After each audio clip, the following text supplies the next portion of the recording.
Ceux qui décident ne passent jamais à la télévision, donc ce que disent les gens à la télé n'a aucune importance. Monsieur Merz ne décide rien. Les autres politiciens ne décident rien non plus et ne font qu'exécuter les plans d'une caste, la caste Epstein, dont l'agenda est déjà fixé depuis longtemps. Ils ont le droit de vendre cela à la télévision et essaient de le présenter nationalement pour éviter que la population ne les attaque immédiatement, puis cherche le bon récit. Une fois, ce sont les migrants, une autre fois, c'est le virus, une autre fois, c'est le méchant terroriste.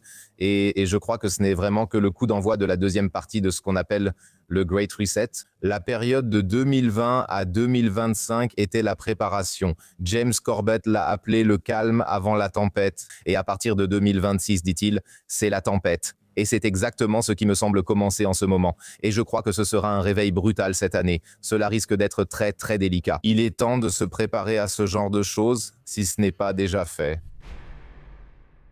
Avant que nous n'entrions dans cette conversation passionnante, je dois être honnête avec vous. 89% d'entre vous regardent régulièrement sans s'abonner à cette chaîne. Pour être honnête, ça me brise un peu le cœur parce que cette chaîne ne grandit que grâce à votre engagement. Si tu retires ne serait-ce qu'une seule chose de cette conversation aujourd'hui qui te rend 1% meilleur, alors aide-moi à inverser ce chiffre. Un abonnement ne te coûte rien, mais ça nous donne le signal qu'on est sur la bonne voie. Tu restes informé, nous restons motivés. C'est le deal le plus équitable d'Internet. Et maintenant, passons à la vraie raison pour laquelle tu es ici aujourd'hui. Tom, je suis vraiment ravi que tu sois là. 700 000 clics dès la première fois, c'est complètement fou.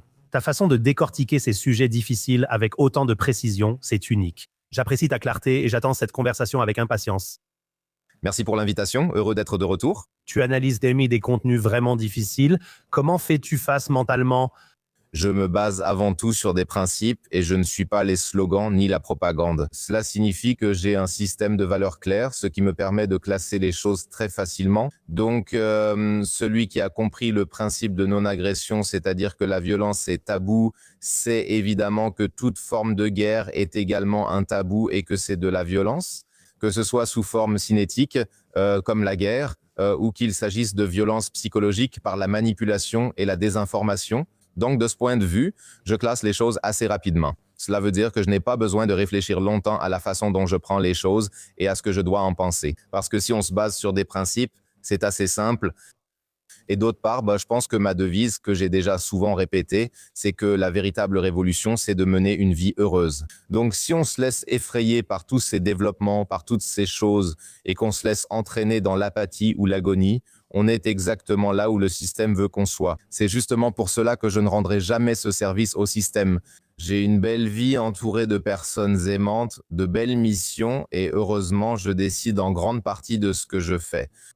Et oui, j'ai surtout une vie privée équilibrée que je remplis avec des choses qui me motivent. Et cela concerne généralement la littérature, la nature, les contacts sociaux. Et ce sont mes succès personnels, entre guillemets. Lorsque je me fixe quelque chose et que je me fixe un objectif, je l'atteins aussi parce que je ne traîne pas paresseusement devant Netflix à tuer le temps, mais je fais quelque chose de productif avec mon temps. Pour moi, la clé est aussi l'apprentissage tout au long de la vie. Si je veux savoir ou apprendre à faire quelque chose, je l'apprends seul. Je viens tout juste d'apprendre l'italien en 3 mois parce qu'ici au Tessin, j'en ai évidemment besoin. Je veux m'intégrer et pouvoir parler correctement avec les gens. Et d'un autre côté, apprendre une langue ou apprendre un instrument, c'est aussi quelque chose qui fait progresser le cerveau. Et en fait, la seule véritable défense contre le vieillissement qui mène à la démence, c'est lorsque le cerveau est stimulé. Donc, ce sont en fait mes recettes relativement simples pour ne pas devenir fou pendant cette période, parce que le titre de mon livre, 24 Truman Show, fait presque figure d'euphémisme quand on regarde la situation actuelle. Tu viens de très bien l'exprimer. Tom, quel a été le dernier moment où tu t'es dit « c'est exactement pour ça que je fais tout ce travail ». Oui, c'est épuisant. Oui, toutes ces crises permanentes semblent d'une certaine manière scénarisées ou voulues. Oui, c'est un agenda mondial. Quel a été le dernier moment où tu t'es dit « j'ai vraiment un impact positif ». Ouf, je pense que c'était vers 2021-2022 à un moment donné, quand la crise du Covid a vraiment pris de l'ampleur et qu'on parlait de confinement et tout ça. Parce que c'est à ce moment-là que j'ai compris qu'il ne s'agissait pas de quelque chose comme ça. Bien sûr, on pouvait déjà le voir avant, qu'il ne s'agissait pas d'une nouvelle grippe porcine ou d'une nouvelle histoire comme Zika, qui serait démasquée comme totalement inoffensive après quelques jours et que personne ne prendrait au sérieux. où aucun état d'urgence n'est déclaré. Il est vite devenu évident que le coronavirus était différent et que la crise avait un autre but. J'ai aussi vite constaté que toutes ces histoires de confinement, couvre-feu, interdiction professionnelle, obligation vaccinale partielle et ce qui s'est passé dans l'espace public. La plupart des gens ont eu beaucoup de mal à l'accepter psychologiquement parce que leur vision du monde a complètement changé. Pour beaucoup, ça a été un réveil brutal, comme on dit si bien. Avant, ils étaient dans ce système, ils pensaient que c'était quelque part, peut-être un peu corrompu et peut-être un peu défaillant, et qu'il y avait peut-être quelques personnages criminels. Qu'une telle chose soit possible à cette échelle, je pense que personne ne l'imaginait, sauf ceux qui s'y étaient déjà intéressés. Mais j'ai l'avantage de m'intéresser à ces sujets depuis le milieu des années 90, donc depuis près de 30 ans. C'est pourquoi je n'ai été vraiment surpris ni par le 11 septembre, ni par le coronavirus. C'est-à-dire qu'à un moment donné, quand les autres étaient vraiment psychologiquement, mentalement à bout face à la tâche, face à l'évolution, à ces situations, ils avaient du mal à s'en sortir et dans une large mesure, ils ont échoué et ne savaient pas comment y faire face. J'ai alors compris que j'étais fait exactement pour ce moment-là. C'est précisément ce que ma mère a bien fait dans mon éducation. Elle m'a préparé à un monde où il faut être flexible, où il faut avoir des principes, où il ne faut pas se compromettre, où l'on ne dit pas oui simplement parce que tout le monde dit oui, mais où l'on a le courage d'exprimer son opinion et où l'on fait ce que l'on pense être juste sur la base de raisonnements logiques. Et là, j'ai réalisé que si je garde toujours le moral et que je peux affronter ce qui abat les autres avec force de caractère, alors il semble que je sois fait exactement pour ce genre de situation. Cela s'est déjà souvent manifesté dans la vie professionnelle lorsque d'autres ont abandonné à cause du stress et n'en pouvaient plus. Et c'est pour cela que mes projets ont toujours été couronnés de succès, parce que j'ai résolu les problèmes avec les gens, à la fois sur le plan humain et sur le plan des principes. Parce que la gestion de projet, c'est aussi la gestion de projet en général. En anglais, on dit the art of getting things done through people, donc l'art de faire accomplir des choses par les gens. C'est aussi la devise de la vie quotidienne. Tu ne peux pas changer le monde seul. Et donc, je pense que c'était probablement comme ça à un moment donné, fin 2020, début 2021, quand j'ai remarqué que les textes que je commençais à écrire et que le fait de s'exprimer en public avec une ligne claire change effectivement quelque chose, d'abord dans un petit cercle, bien sûr, et on ne peut toujours qu'espérer que les gens vont peut-être nous écouter. Et à la fin, ils doivent décider eux-mêmes, se faire leur propre opinion et ensuite choisir ce qui est le mieux pour leur vie. Mais au moins, je peux, à ma manière, bien préparer les informations, les mettre à disposition et ainsi peut-être aider les autres à retrouver le chemin des principes, au lieu de se laisser égarer par des slogans et de la propagande. Tu l'as très bien formulé. Tu viens de mentionner le Covid. Je veux dire, depuis le Covid, on dit très souvent que les gens se sont en quelque sorte réveillés, mais ensuite, il y a une manifestation pour la paix comme celle qui a eu lieu récemment à Berlin. Il y avait environ 500 personnes, alors que les autres restèrent dans la routine. Selon moi, il aurait dû y en avoir 5 millions. Pourquoi les gens n'arrivent-ils pas à s'organiser de manière à défier cette soi-disant élite? Parce que c'est ce qui leur fait le plus peur. Ils sont quelques milliers face à 8 ou 9 milliards d'autres. Mais chacun est tellement pris dans son propre film qu'il n'arrive même pas à s'organiser. Oui, je crains que cela soit en grande partie dû au fait que l'état mental de la population est déjà assez désastreux. Les médias de masse, surtout l'économie des plateformes, c'est Internet, ces petites cases colorées et ludiques qu'on clique partout pour accéder à une plateforme. Pourtant, ce n'est pas vraiment Internet. Mais c'est une vitesse et une quantité d'informations que l'esprit humain n'a jamais connues auparavant. Et l'esprit n'est pas non plus capable de traiter cela de façon rationnelle. L'arme ici, ce n'est pas le contenu des informations, mais bien la quantité d'informations. La vitesse, nous ne sommes pas faits pour ça. Il fut un temps où l'on avait un téléphone à la maison relié par un câble au mur. Et il y avait, à la limite, une télévision et une radio. C'est la vitesse qui est optimale pour les êtres humains. À cette vitesse-là, on peut traiter les informations, se faire une idée et transposer tout cela dans sa propre vie d'une certaine manière. Transposer le savoir. Aujourd'hui, le matin, il y a un sujet qu'on monte en épingle. À midi, c'en est déjà un autre. Et le soir, c'est encore différent. On le voit aussi avec Donald Trump qui dit le matin que la guerre est gagnée, à midi qu'elle n'est pas encore assez gagnée, et le soir qu'il faut plus de bombes. Donc le récit change 3 fois par jour et naturellement, les fils d'actualité changent aussi en conséquence. Cela veut dire que les gens sont déjà occupés à essayer de suivre. Que se passe-t-il réellement? Et ensuite, il faut aussi traiter tout cela, car ce qui est particulièrement dévastateur en ce moment, c'est que l'intelligence artificielle ne permet même plus de distinguer ce qui est réel. Donc, si l'on doit discuter pendant 3 à 5 jours pour savoir si Benjamin Netanyahou est en vie ou non, et qu'il n'y a aucune preuve, et puis il y a 2 ou 3 vidéos manifestement générées par l'IA qui sortent et qui sont ensuite démontées, on voit alors déjà dans quel genre de monde on vit. Ça ressemble plus à une simulation qu'à la réalité, et je ne pense pas que les gens puissent assimiler ça. Et en conséquence, la plupart cherchent des bouées de sauvetage auxquelles ils peuvent s'accrocher comme échappatoire. Et cela se traduit bien sûr aussi par un repli dans des routines privées. Chez beaucoup, tout ce qui se passe provoque évidemment aussi une certaine peur, voire de l'agonie ou de l'apathie. Ils finissent donc naturellement par rester chez eux sans savoir quoi faire de tout cela. Qu'est-ce qui est encore réel? Que va-t-il se passer demain? Que va-t-il se passer dans un an? L'avenir était autrefois une promesse, aujourd'hui c'est un crime où on en a peur. Je pense que peu de gens peuvent gérer cela si l'on ne s'appuie pas sur des principes, mais qu'on se laisse simplement balloter par toutes ces informations. À la fin, on est comme une balle en caoutchouc qui est poussée ou rebondie à travers un anneau et on ne peut plus vraiment se poser, s'orienter, laisser les choses retomber. Et en conséquence, il est bien sûr aussi tout simplement inconfortable de sortir et de dire « nous nous engageons maintenant pour une cause ». Parce qu'être contre quelque chose, c'est toujours très facile. Il est donc très facile de dire « nous sommes contre l'idée » ou « nous sommes contre la guerre ». Mais il est beaucoup plus difficile de dire « je suis pour quelque chose, donc pour la paix ». Mais alors, pour quelle paix ou pour quelle partie dans ce scénario de guerre est-ce que je me positionne? Suis-je vraiment sûr que ce sont les gentils et que les autres sont les méchants, etc. Si l'on suit des principes, il est clair que la violence doit être rejetée sous toutes ses formes, peu importe qui fait la guerre. La guerre est toujours condamnable. Et c'est la chose la plus dévastatrice qui puisse arriver à l'espèce humaine, car ni toi, ni moi, ni personne de normal, aucun être humain normal ne commencerait une guerre avec son voisin, ne ferait venir des chars et n'exterminerait toute sa famille. Personne ne ferait ça. Donc, il peut arriver d'avoir un conflit avec quelqu'un, alors on le règle de manière bilatérale, mais on ne se met pas pour autant à faire ça, d'éliminer tous les voisins juste parce qu'ils partagent la même maison ou autre raison. Donc, pour résumer, je pense que les gens sont dépassés et tout simplement paralysés par cela, et ils n'arrivent plus à distinguer ce qui est bien ou mal. Et d'un autre côté, l'économie des plateformes a conduit à une dépendance au confort. On essaie toujours, ou on prend tout simplement toujours le chemin le plus facile, qui consiste bien sûr à gérer le quotidien, le travail, gagner de l'argent, payer les factures d'une manière ou d'une autre, et s'occuper des enfants tant bien que mal.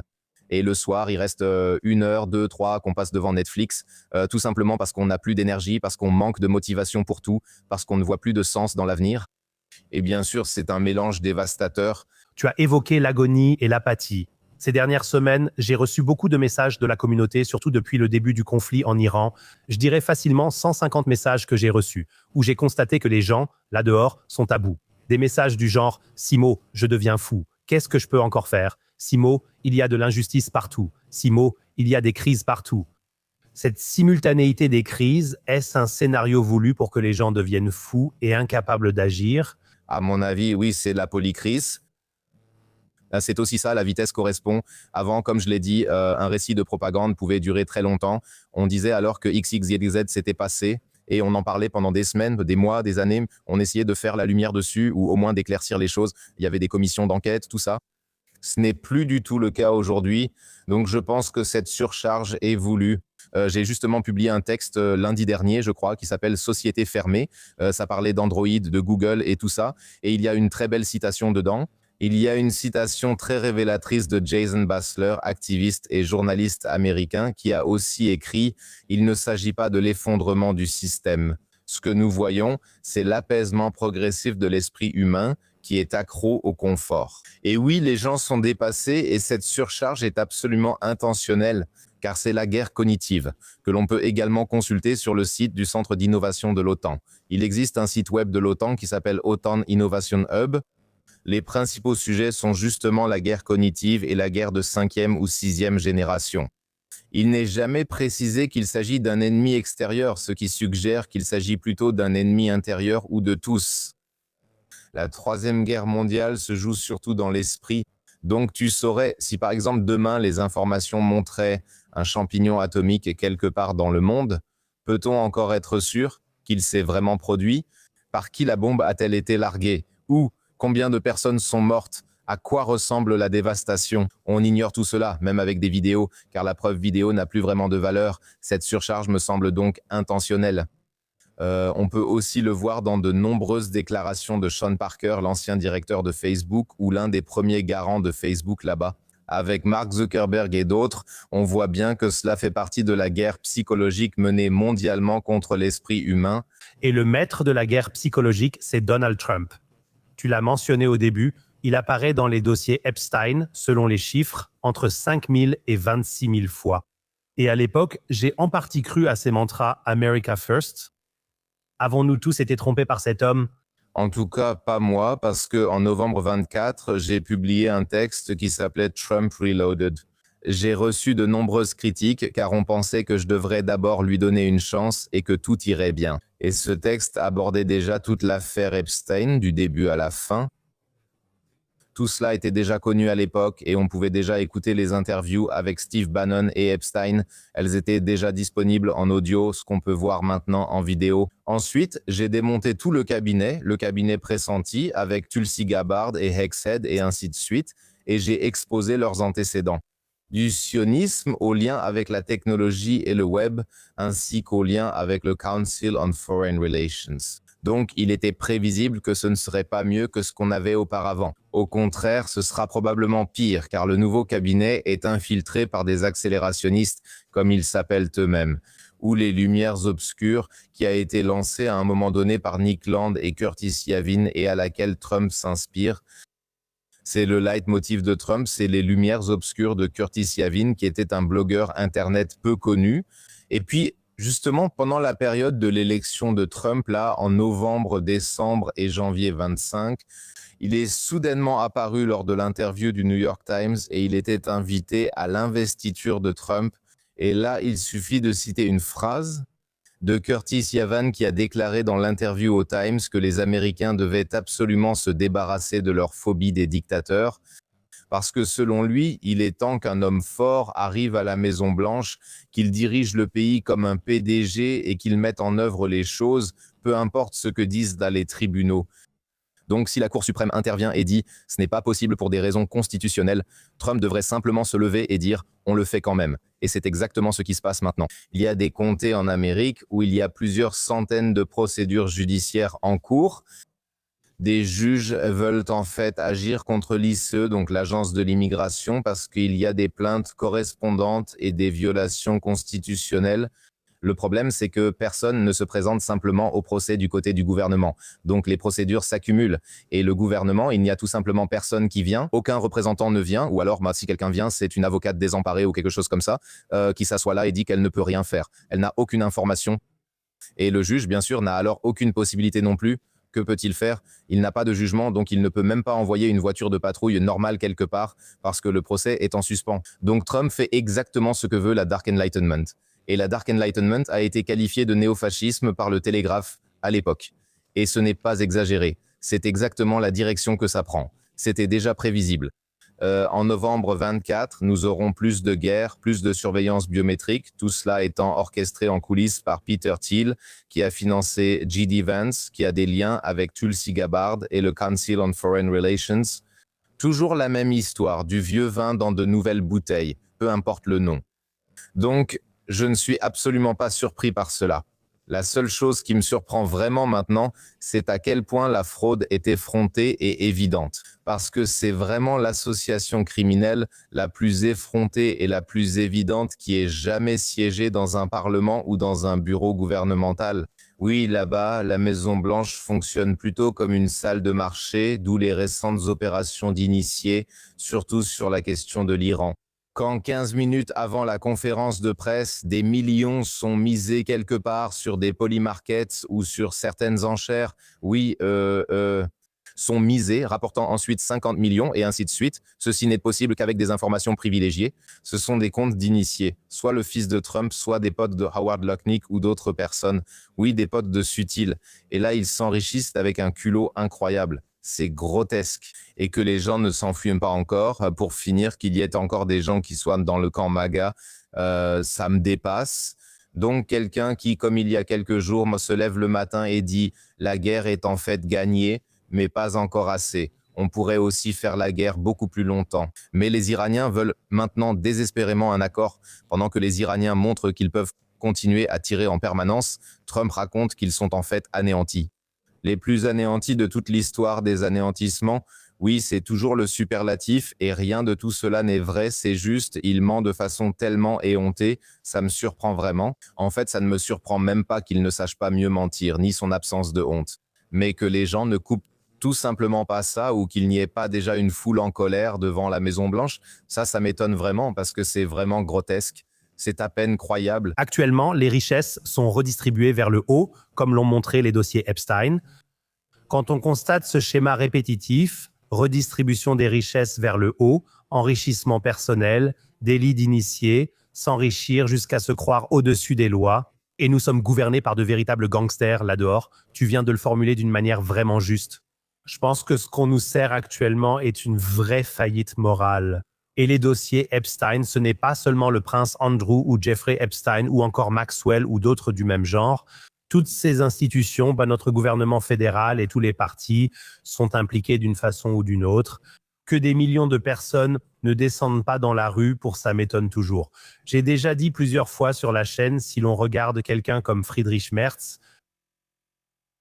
j'ai un peu honte d'être allemand ces dernières semaines, ces derniers mois. On parlait toujours d'une grande fierté d'être allemand quand on se présentait à l'étranger. Mais cette soumission des politiciens, là-bas, à Gaza, 500 000 personnes meurent, sont réduites à néant. Partout, il y a des critiques. Oui, en Espagne, en Slovénie, en Hongrie, en Italie, dans tous les pays et ici en Allemagne, oui, la situation serait impossible à évaluer. La situation serait très complexe. Je trouve que ce qu'on nous sert en ce moment, surtout en Allemagne, on ne peut qu'en avoir honte. C'est une véritable déclaration de faillite. Absolument. Comme l'exemple que j'ai donné tout à l'heure, il y a ce contrôle des messageries, ce fameux contrôle, c'est aussi une sorte de mort-vivant législatif qui rôde depuis des années. Elle a finalement été rejetée, mais seulement grâce à une voix. Oui, il faut quand même reconnaître cela. C'est alors que, comment il s'appelle déjà, Sonborn du Titanic, je crois, ou du parti d'e-Partei, qui s'est spécialement rendu à Bruxelles. Peut-être que seule sa voix a fait échouer cela au Parlement européen. Si oui, chapeau bas. Mais le problème, bien sûr, c'est qu'un type comme Merz, BlackRock Allemagne, s'en mêle et présente cela comme un grand problème le lendemain, en disant que cela doit maintenant être réglé au niveau national. C'est aussi le cas là-bas, donc bien sûr, ce sont tous des États vassaux de l'Empire anglo-américain, au final.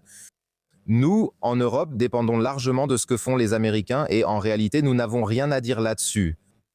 Et quand quelqu'un en Espagne se lève maintenant et dit quelque chose sensé, alors les gens réagissent tout de suite et disent « oui, c'est super ». Mais il faut toujours garder à l'esprit que les gens qui sont là-haut, qui passent à la télévision et qui débattent dans les parlements, ce sont des acteurs. Ce ne sont pas les gens qui décident de quoi que ce soit. C'est un spectacle, c'est du divertissement. Frank Zappa a dit un jour, le militaire, la politique, c'est la branche divertissement du complexe militaro-industriel. Voilà. C'est exactement ça, il faut l'évaluer ainsi. Ceux qui décident ne passent jamais à la télévision. Et c'est pourquoi il est totalement inutile de prêter attention à ce que disent les gens qu'on voit à la télévision. Monsieur Merz ne décide absolument rien. Les autres politiciens non plus ne décident rien. Donc en fait, ils ne sont que les exécutants d'une caste, la caste Epstein qui a déjà tout planifié depuis longtemps et dont l'agenda est déjà fixé depuis longtemps. Et ils ont le droit de vendre ça à la télévision et d'essayer de le présenter au niveau national pour que la population ne leur saute pas tout de suite à la gorge, alors ils cherchent le bon récit. Parfois, ce sont les migrants, parfois c'est le virus, parfois c'est le méchant terroriste, peu importe. N'importe quoi, le méchant iranien, la pénurie d'énergie.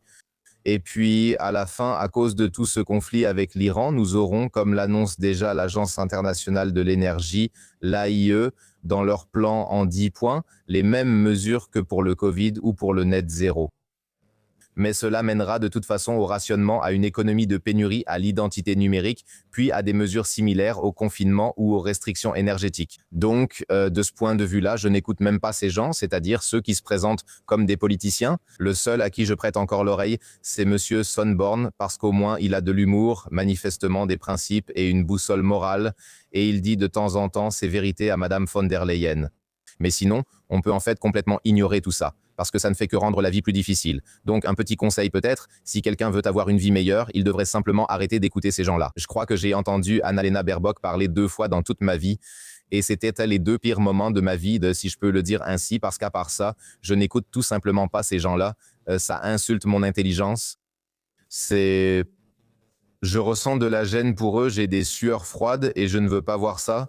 Ça ne m'apporte rien, ça ne fait que m'énerver et c'est complètement inutile. Tu as souvent évoqué la pénurie d'énergie en Iran. Les Américains semblent vraiment avoir sous-estimé les Iraniens. Qu'est-ce qui nous menace encore en Iran?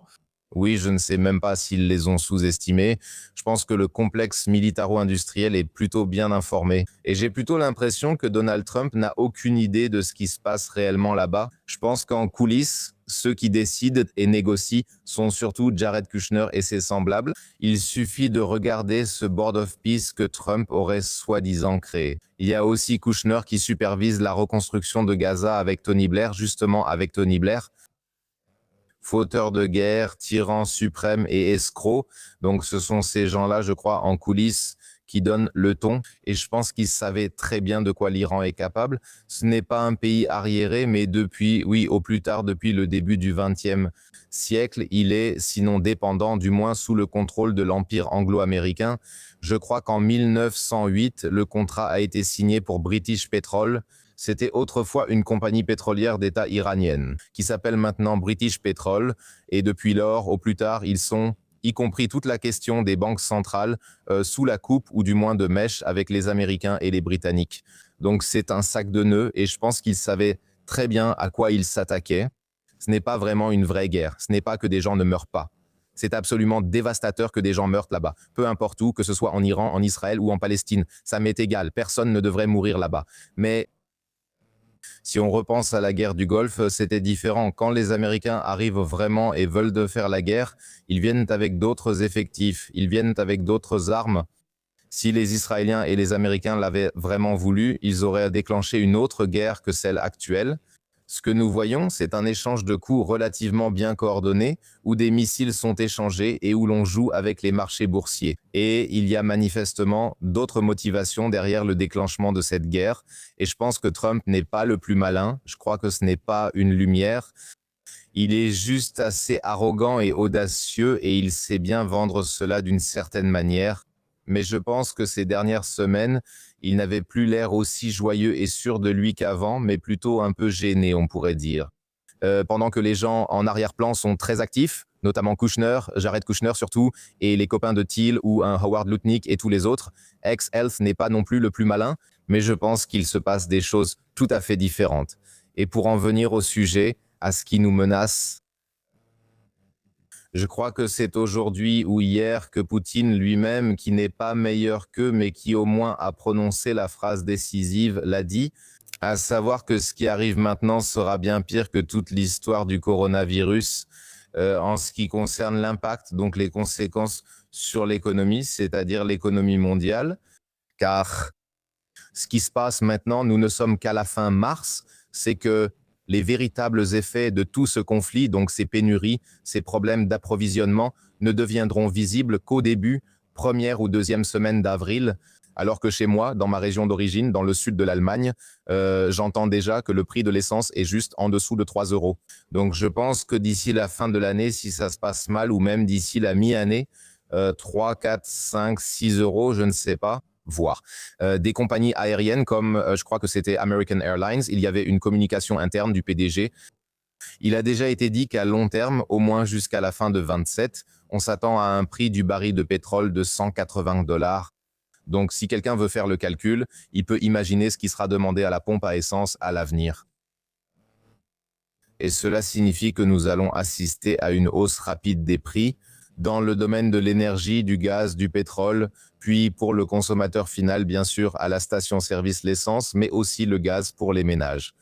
Cela va devenir extrêmement cher et ce n'est pas le principal problème. On pourrait alors se dire, bon, je vais moins utiliser la voiture, mais le principal problème sera la nourriture, car dès 25, on a commencé à provoquer artificiellement une pénurie d'engrais qui va maintenant exploser. C'est le printemps. Malheureusement, il faudrait en fait des engrais partout. Et cela n'arrivera pas. Cela signifie que nous verrons un rendement nettement inférieur en ce qui concerne la récolte de blé et ainsi de suite, ce qui touchera d'abord surtout les pays pauvres. L'Afrique connaîtra probablement des famines et je pense aussi que chez nous, les prix dans les supermarchés vont augmenter rapidement car il y aura des pénuries alimentaires. Et ce genre de situation conduit alors, comme c'est déjà le cas dans de nombreux pays du monde, à une réduction du trafic ou bien rationné. Les écoles sont alors réduites à 3 jours, on ne doit plus se rendre au travail en voiture et ainsi de suite. Donc ça a déjà commencé et je crois que ce n'est vraiment que le coup d'envoi de la deuxième partie du fameux soi-disant Great Reset. La période de 2020 à 2025 était la préparation. James Corbett l'a appelé le calme avant la tempête et à partir de 2026, il dit « c'est la tempête ». Et c'est exactement ce qui me semble commencer en ce moment. Et je crois que ce sera un réveil brutal cette année. Cela risque d'être très très délicat et il est certainement temps, si ce n'est pas déjà fait, de se préparer à ce genre de situation. Des pénuries alimentaires, des pénuries d'énergie qui pourraient éventuellement conduire à des troubles sociaux, voire à du chaos dans les centres-villes et ainsi de suite. Donc je pense que ce n'est pas de l'alarmisme. D'habitude, je suis toujours très détendu, mais je crois que c'est quelque chose à prendre au sérieux. Un scénario à prendre au sérieux, surtout si même Poutine le dit, ainsi que l'Agence internationale de l'énergie et beaucoup d'autres personnes qui sont aux commandes du pouvoir. Christine Lagarde, je crois, ou c'était la BCE il y a 2 jours, a également dit que les conséquences à long terme de ce conflit avec l'Iran nous accompagneront pendant les prochaines années. Et le marché financier n'aurait encore aucune idée de ce qu'il attend, et je crois que la plupart des gens non plus, pas vraiment. J'ai lu récemment qu'Israël envisageait d'utiliser des armes nucléaires pour percer les bunkers. S'agit-il du scénario d'apocalypse mondial que tu évoquais, car Goliath réalise qu'il ne peut plus s'en sortir avec les armes conventionnelles? Oui, je ne sais pas, mais avec les fous dans le cabinet de Netanyahou, malheureusement, on peut vraiment s'attendre à tout. Oui, les options Samson et tout ça, laisser la terre brûler derrière eux, je pense que ce n'est vraiment pas un problème pour eux, mais je ne suis pas sûr qu'il faille que ça escalade à ce point. Comme je l'ai dit, je pense que le conflit se déroule de manière relativement coordonnée, que les gens savent déjà à quoi ils ont affaire, donc que les Iraniens et les Américains, les Israéliens et les Iraniens ne se lancent pas vraiment les uns contre les autres avec toute leur force, sinon ça aurait une toute autre allure. Néanmoins, il faut prendre en compte que le cabinet fanatique de Netanyahou poursuit ce plan du Grand Israël. Ce n'est pas pour rien qu'ils interviennent aussi dans tous les autres pays de la région, bombardent des immeubles et des quartiers résidentiels, et manifestement, ils sont en train d'étendre leur influence. Donc ils en sont capables, mais ce que je pense vers quoi on se dirige, c'est plutôt le scénario d'Orwell. Donc 3 conflits persistants et bouillonnants dans le monde. Les guerres ne sont pas là pour être gagnées, mais pour durer le plus longtemps possible. C'est ça qui rapporte de l'argent, c'est ça qui permet le contrôle. Ce sont les conditions dans lesquelles tout ce qu'on veut mettre en place de totalitaire peut être réalisé. Donc la guerre, pour l'élite du pouvoir, c'est aussi, comme le livre du même nom que je recommande d'ailleurs, un classique de l'élite du pouvoir. Mais cette élite du pouvoir profite bien sûr de l'état de guerre sous de nombreuses formes, économiquement et bien sûr aussi dans le renforcement du contrôle et dans la répression de la dissidence. Parce qu'à un moment donné, tu peux bien sûr aller jusqu'à dire que tout le monde est un traître à la patrie. On peut commencer à aller chercher les gens chez eux et les mettre dans des camps. Donc je pense qu'on se dirige plutôt vers un monde multipolaire, 3 grands foyers de conflit avec une guerre qui perdure. Cela peut aggraver la pénurie d'énergie.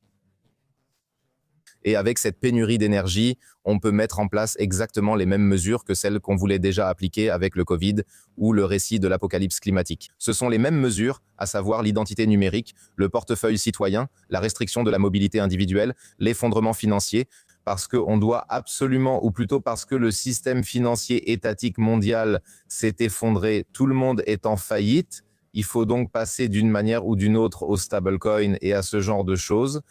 Donc je pense que ce sont là les conséquences à long terme, dans le meilleur des cas, parce qu'aucun d'entre nous ne veut voir cette guerre réellement s'intensifier sur le plan cinétique, parce qu'alors il se peut très bien que des armes nucléaires tactiques soient utilisées, peut-être seulement de façon limitée, mais tout de même, et surtout toutes les autres choses terribles entreraient alors en jeu. Ces mini-drones, qui forment alors un essaim de drones, les Chinois l'ont déjà bien démontré, un véhicule autonome arrive, le haillon s'ouvre à l'arrière, puis 50 drones en sortent et s'engagent dans une rue. L'un brise la fenêtre, les 49 autres entrent, cherchent le dissident et lui tirent dessus, quoi qu'il fasse, en plein entre les yeux. Il n'y a aucun moyen d'y échapper, donc c'est impossible. Et puis tu as tous ces gentils robots de Ubitry qui sont maintenant capables, presque comme des Terminators, de faire des mouvements de kung-fu, de courir, de faire des saltos, et tu n'as pas envie de te frotter à une de ces machines. Donc une troisième guerre mondiale, on ne peut même pas l'imaginer. Oui, personne n'imaginait non plus la seconde en termes de machinerie de guerre, et on peut certes imaginer à quoi ressemblerait la troisième, mais ce sera en grande partie des drones, de la robotique et ce genre de choses. Et là, l'homme, en tant que simple fantassin, ne pourra pratiquement plus rien faire contre ça. Ce ne sera vraiment plus que de la chair à canon. Donc, la meilleure option, c'est ce scénario de guerre où il s'agit d'une guerre économique. Et celle-ci vient tout juste de commencer. Je pense que cette guerre durera 6, 7, voire 28 ans pour nous. Oui, malheureusement. Tu viens de mentionner Ben Gvir et Smotrich. Ici, sur la chaîne, nous avons déjà parlé de tout. Nous avons parlé des courants islamistes, des courants de gauche, des courants de droite. Mais dès qu'il s'agit des courants sionistes, c'est évidemment un grand sujet tabou ici en Allemagne, alors que partout dans le monde, que ce soit aux États-Unis, en Espagne, en Italie, on en parle de manière très, très ouverte. Tu crois vraiment ça? Parce que la notion du Grand Israël était, il y a 2 ans, la pire théorie du complot qui soit. Entre-temps, c'est devenu tout à fait courant parce qu'on a déjà placé tout le Moyen-Orient sous la coupe israélienne et sioniste. Penses-tu, en étant optimiste, que si ce Grand Israël se met en place, il serait alors possible d'avoir la paix dans le monde, ou du moins au Moyen-Orient? C'est une question difficile, je n'ai aucune idée.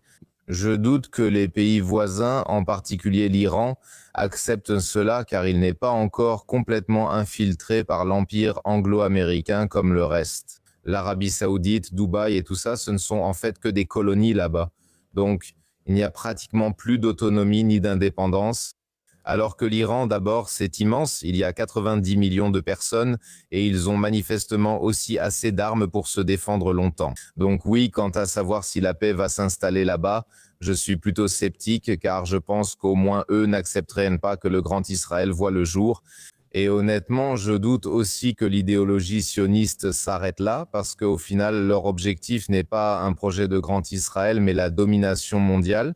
Et cela, on peut très bien le lire. L'année dernière, j'ai publié un texte intitulé « Le problème arabe ».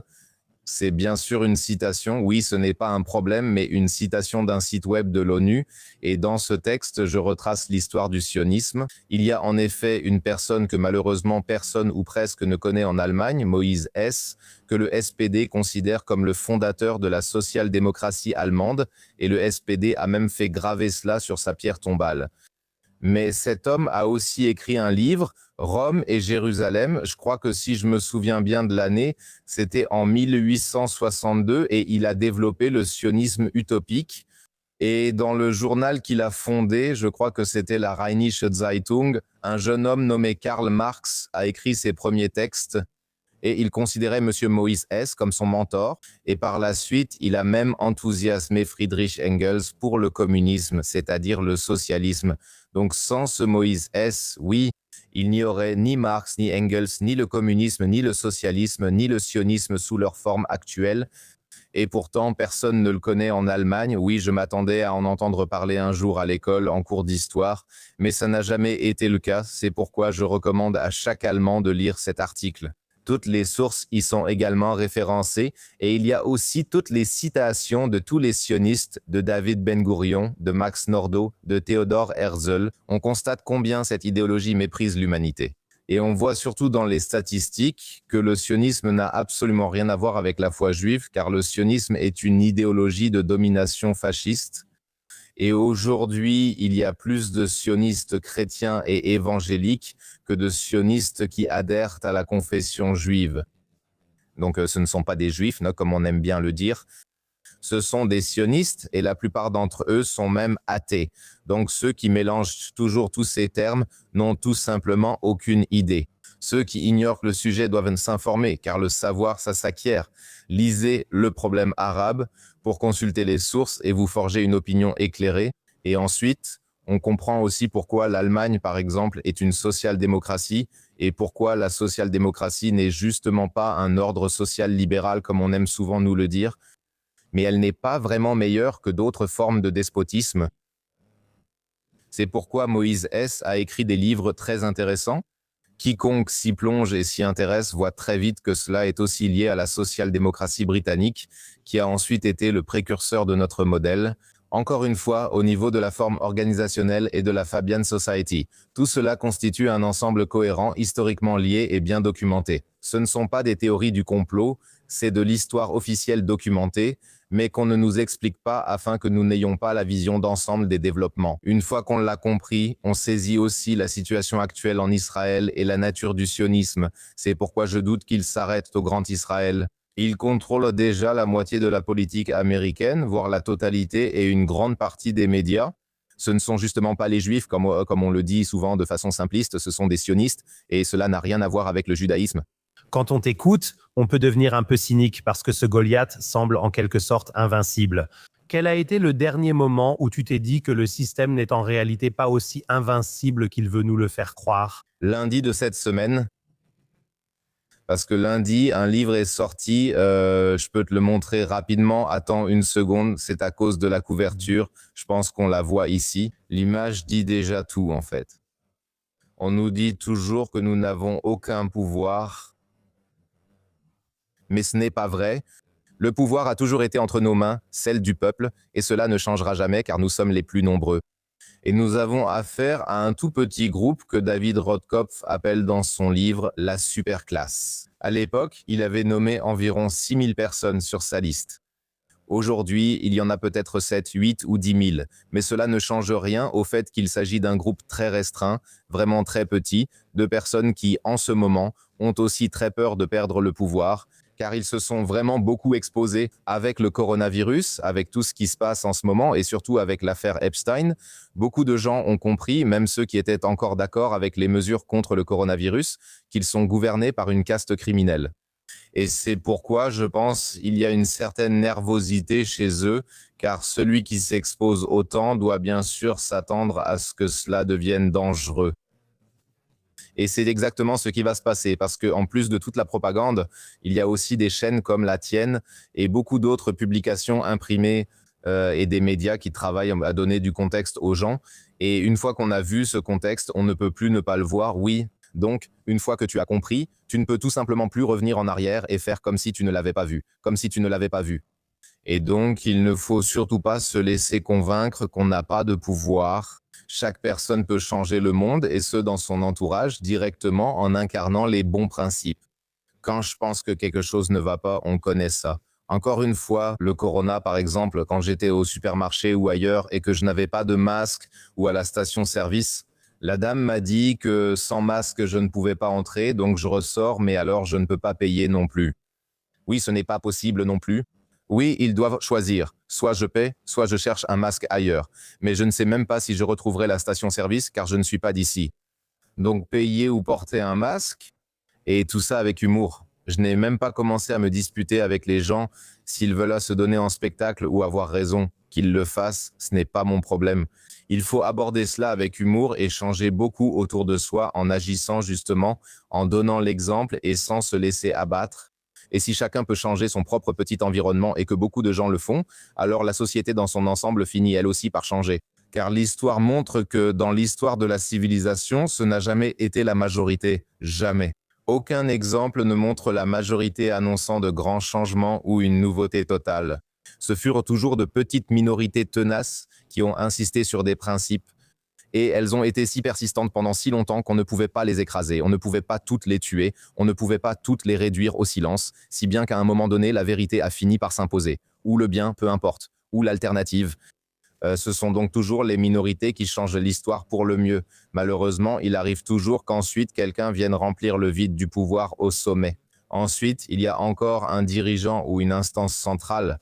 On pourrait faire autrement, mais il est absurde de dire que nous n'avons aucun pouvoir. Au contraire, c'est nous qui avons le pouvoir et les autres n'en ont pas. C'est pourquoi ils ont besoin du monopole de la violence, des flingues et des sbires pour imposer ce qui est injuste. Et justement, en ces temps, il faut rappeler Bertolt Brecht. Là où l'injustice devient la loi, la résistance devient un devoir. Tu l'as très bien formulé à l'instant. Beaucoup de gens dans la scène alternative disent bon maintenant, octobre 2025, c'est l'arrivée de l'euro numérique et ensuite ce sera la prison numérique. Nous sommes en avril 2026 et rien ne s'est encore passé dans ce sens. Est-ce que c'est encore une fois une tactique et ensuite tout arrive d'un coup ou qu'est-ce qui est exactement prévu? L'infrastructure technique n'est pas encore assez développée, le système reste très complexe. Mais ce qu'on a maintenant, bien sûr, c'est une date pour l'identité électronique et c'est le fondement de tout ce système. Donc, l'euro numérique ou le permis de conduire numérique qui vient d'être à nouveau évoqué ces derniers jours. Welt a annoncé que le permis de conduire numérique devrait aussi arriver en Allemagne d'ici la fin de l'année. Tout cela sera intégré dans un portefeuille citoyen. Et ce portefeuille citoyen, ou plutôt l'identité électronique associée, doit, si je me souviens bien, être déployé le 5 janvier 27. Il y avait à un moment donné une date fixe. Et quand ce truc sera lancé, tu auras bien sûr d'abord l'identité électronique obligatoire pour tout le monde. Donc en Allemagne, tout le monde devra l'avoir. L'UE développe aussi l'identité électronique européenne qui existera donc. Et quand elle sera disponible, on pourra y connecter l'argent numérique parce que dans ce portefeuille, il y aura bien sûr aussi l'euro numérique, le permis de conduire numérique, le dossier médical numérique. Tant que les fondations ne sont pas posées, on ne peut rien construire dessus. Je pense donc que ce n'est pas urgent pour eux, l'identité électronique doit d'abord être mise en place. D'autre part, personne ne veut vraiment de cette identité électronique. Personne n'a demandé à en avoir une, ni dit qu'il avait absolument besoin d'une identité électronique pour s'identifier sur Internet. Personne ne voulait ça, c'est complètement absurde. Donc il faut d'abord créer le besoin. Et comment crée-t-on ce besoin? En menant l'économie dans le mur et en poussant les gens vers la pauvreté ou vers le rationnement, une économie de pénurie, de sorte qu'il y ait des goulots d'étranglement pour qu'ensuite l'État puisse tendre la main secourable. Et à quoi ressemble-t-elle alors? À un moment donné, la banque est peut-être fermée, ou il y a des pénuries, l'endettement des ménages dépasse ce qui est encore supportable. Et alors, l'État peut arriver à un moment donné et dire « Nous introduisons maintenant un UBI pour Universal Basic Income, c'est-à-dire un revenu de base universel. Et à partir de la date X, ils verseront alors à chacun 2000 € numériques sur le portefeuille citoyen. Ainsi, ils pourront faire leurs courses au supermarché pendant 6 mois pour surmonter l'urgence. Là, l'État pourra alors se présenter à nouveau comme une main secourable et ainsi, on attire les gens avec des appâts. Parce qu'au final, cela ne pourra pas être imposé par la force. Ils vont le faire avec des appâts. Comme on l'entend déjà aujourd'hui, ouvrez un portefeuille chez nous et vous recevrez 50 $ américains en stablecoin ou quelque chose comme ça. Cela fait déjà 2 ans qu'on attire les gens de cette manière, par exemple. Différentes options existent selon les pays, souvent proposées aux jeunes. Ouvrez chez nous un compte EID, un compte numérique, un portefeuille numérique, et vous recevrez en quelque sorte un capital de départ d'une centaine, quelque chose comme ça. Donc, je pense que ce sera plutôt cette voie-là. Je pense que cela dépend aussi du fait qu'une infrastructure technique n'est peut-être pas encore terminée. D'autre part, je pense cependant que sans cette EID, ça ne fonctionnera pas et il faut d'abord créer le besoin et ce besoin sera certainement créé en 26. Ça a d'ailleurs déjà commencé avec l'Iran. C'est plutôt à voir comme un Covid 2.0, ce qui permet de créer le besoin pour ce genre de choses. Avec l'identité numérique pour les jeunes, je reste méfiant dès que l'État prétend nous protéger, surtout avec les mêmes acteurs qu'à l'époque du corona. Maintenant, par exemple, le professeur Strick veut protéger la jeunesse et limiter d'une manière ou d'une autre les réseaux sociaux. Quelle a été ta première réaction lorsque tu as entendu parler de cette interdiction des réseaux sociaux? As-tu tout de suite fait le lien avec l'identité électronique? Bien sûr. Alors, il y a eu, je crois, c'était en janvier 25, il y a eu une annonce sur Télépolis disant qu'en Grèce, le numéro fiscal ou de sécurité sociale serait lié au compte de réseaux sociaux pour justement effectuer une vérification de l'âge sur Internet afin de pouvoir protéger les jeunes des réseaux sociaux.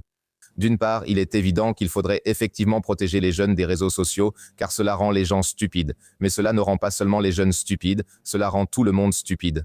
Les réseaux sociaux ne sont pas un outil social, c'est une arme pour le GSO. C'est absolument inhumain et dégénératif.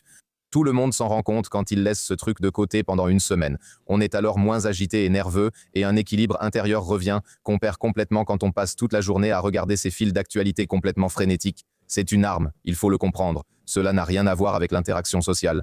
Au contraire, cela entraîne plus d'isolement, de dépression et des troubles pathologiques. Je peux en citer 9 autres. C'était mentionné dans mon article sur l'économie de l'observation. J'ai donc fait directement le lien et j'ai eu des discussions animées avec des gens qui m'ont alors dit oui, c'est bien que l'État intervienne là, sans se rendre compte qu'on ne peut introduire un tel outil que si l'on vérifie d'abord tous ceux qui vont sur Internet. Comment déterminer autrement qui a 16, 14 ou 18 ans? Donc, à la fin, il faut procéder comme cela se passe actuellement au Royaume-Uni.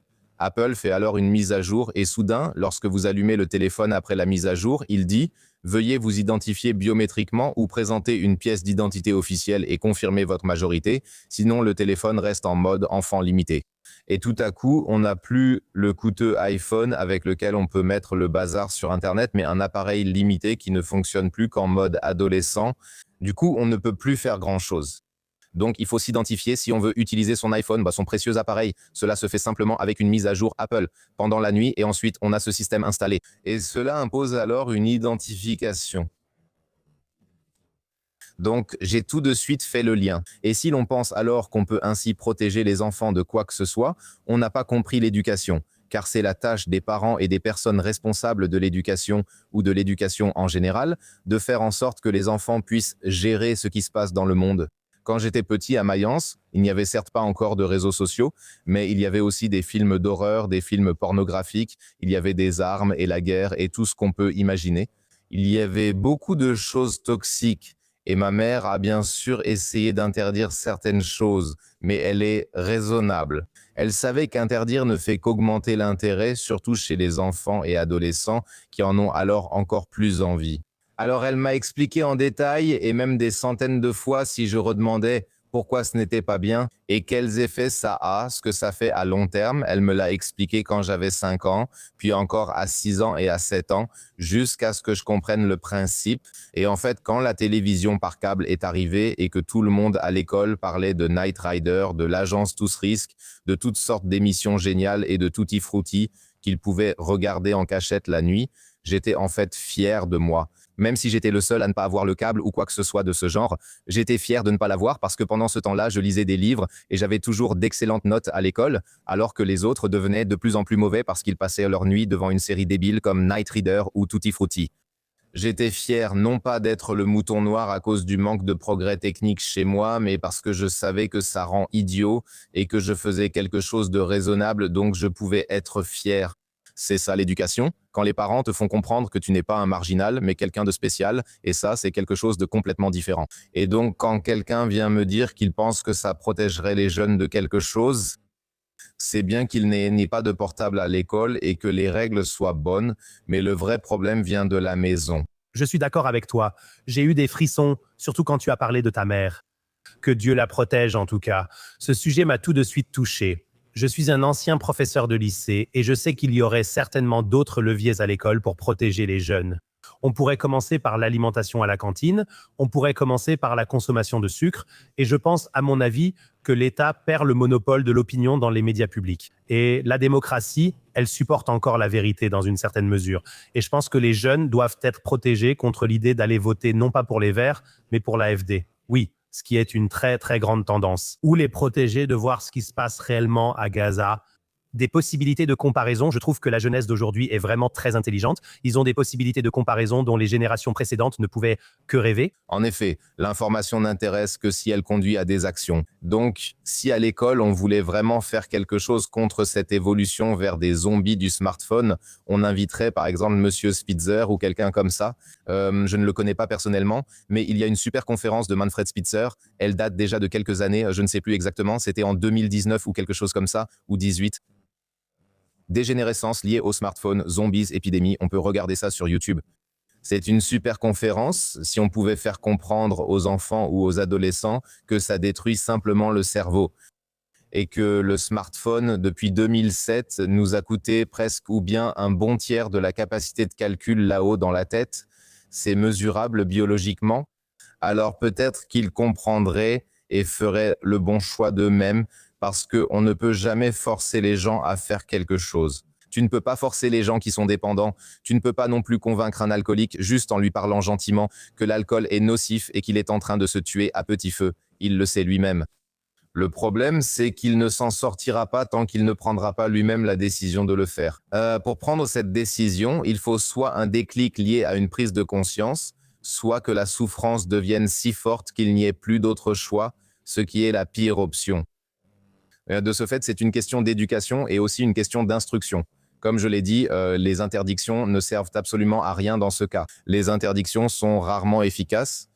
En Australie, une interdiction des réseaux sociaux existe depuis des mois, mais les jeunes restent tous sur Internet et les réseaux sociaux. Ensuite, ils téléchargent un VPN ou autre chose, ou ils se procurent de fausses cartes. Ça ne marche tout simplement pas. C'est complètement absurde. Tom, de très bonnes idées aujourd'hui. Donne à nos spectateurs, pour conclure, 3 recommandations très concrètes pour garder les idées claires dans ce monde numérique, rapide et chaotique, en restant ancré dans l'analogique. La première chose, comme le disait Peter Lustig à l'époque, c'est simplement de déconnecter. Quitter les écrans pour le papier. C'est très bon pour l'esprit et cela apporte une paix intérieure. La bonne information est souvent dans les livres, rarement dans ce que l'on trouve sur Internet. Il est rare d'apprendre réellement en ligne. Donc, lire, c'est essentiel. Le livre montré à la caméra est vivement recommandé. Il fait seulement 130 pages, se lit aisément et propose des idées concrètes pour agir dans son environnement. Deuxièmement, détachez-vous de l'économie de la surveillance numérique, de l'économie de l'observation et débarrassez-vous de votre iPhone ou de votre Google Android. Procurez-vous un autre téléphone et installez-y Graphene OS. C'est le seul système d'exploitation avec lequel vous n'êtes pas surveillé, où vous reprenez le contrôle de vos données et des informations que vous saisissez. Personne n'écoute, ne regarde ni n'enregistre vos frappes, contrairement aux autres appareils. Donc, on peut le télécharger gratuitement et l'installer sur un appareil Pixel, sur un ancien modèle Pixel, ou alors à l'avenir, j'aurai aussi un partenariat avec l'entreprise dont j'utilise les appareils. Elle s'appelle Above, c'est une société américaine. Et je n'ai ce partenariat que parce que je connais le propriétaire, le fondateur, qui est activiste depuis des années, et plus journaliste qu'entrepreneur. Et cela a été fait en fait pour des personnes comme Derek Bros et John Bush au sein de l'organisation du People's Reset. Il a juste installé Graphene OS sur des téléphones et les a donnés pour qu'ils ne soient pas surveillés en permanence via l'iPhone. Donc, procurez-vous Graphene OS ou passez sur mon site web pour lire un article à ce sujet. Il sera publié je crois que c'est le 31 ou le 30. Vous pouvez vous informer à ce sujet et comme je l'ai dit, cela ne coûte rien et c'est rapidement fait si vous avez un peu de connaissances techniques. Et troisième point concret, retirez votre argent de la banque. Retirez l'argent de la banque et faites-en quelque chose d'utile. Et utile signifie, par exemple, le garder chez vous, ce qui n'est pas idéal si l'inflation augmente, mais plutôt investir dans des valeurs stables.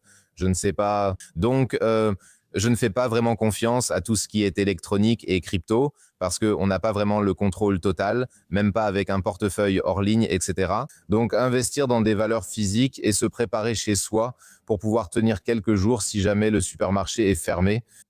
Qu'on ait peut-être une batterie solaire pour le smartphone si on en a besoin et pour pouvoir communiquer, ou qu'on ait peut-être un générateur. Et oui, le plus important de tout, c'est de toute façon le capital social, c'est-à-dire des amis, la famille, un bon réseau de personnes avec qui on peut collaborer dans une telle situation d'urgence et l'éducation.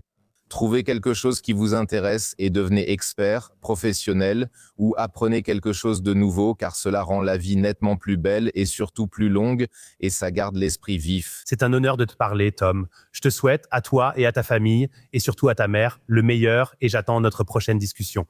Et quand tu auras vraiment le téléphone, quand la coopération autour du téléphone sera un peu plus avancée, on pourra avoir une conversation séparée à ce sujet parce que je trouve l'idée de ce nouveau téléphone sécurisé vraiment géniale. J'ai un iPhone, je sais que je suis surveillé partout. Nous pourrons approfondir cela plus tard. Oui, absolument. Comme je l'ai dit, il y a aussi l'article et c'est gratuit. Et pour ceux qui ne sont pas très à l'aise avec la technologie, on peut aussi commander le tout prêt à l'emploi, en principe. À l'avenir, ce sera plutôt via moi ou quelque chose comme ça. Mais c'est surtout pour ceux qui ne sont pas à l'aise avec la technologie. C'est simple. Tu mets la carte SIM comme sur tout smartphone et tu peux l'utiliser immédiatement. Ce n'est pas plus compliqué à l'usage. Maintenant, j'ai 3 jours d'autonomie car mon téléphone n'envoie plus en douce mes données dans le cloud en arrière-plan. Voilà pourquoi le mien dure désormais 3 jours avec le même usage. Ça montre bien ce qui se passe en arrière-plan. Reviens quand tu veux, bonne continuation à toi aussi et merci pour l'invitation. Merci.